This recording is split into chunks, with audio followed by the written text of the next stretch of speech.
This guy sat next to the window and we began to talk. Just really outgoing, really gregarious and everything. He asked me where I was going and what I was going to do when I got there.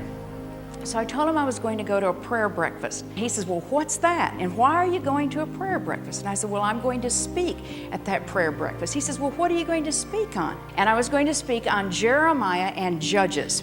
And so I just told him a little bit about Jeremiah and Judges, which of course, both of those books deal with sin, and they deal with apathy, and they deal with apostasy, and they deal with anarchy, every man doing what's right in his own eyes.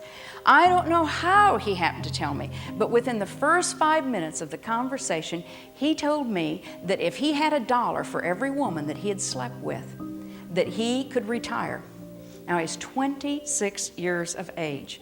And somehow I didn't get the idea that he was bragging. I just got the idea that, that he was simply stating a fact. And then he turned around and he looked at me and I said, well, you know what? I think I just flat out told him. I said, well, if that's the case, you're going to hell. And, but anyway, he looked at me and he says, listen, he says, I believe that you have sat on this plane and it is no accident that you have sat next to me. He says, I believe that this was meant to be. And I looked at him and I thought,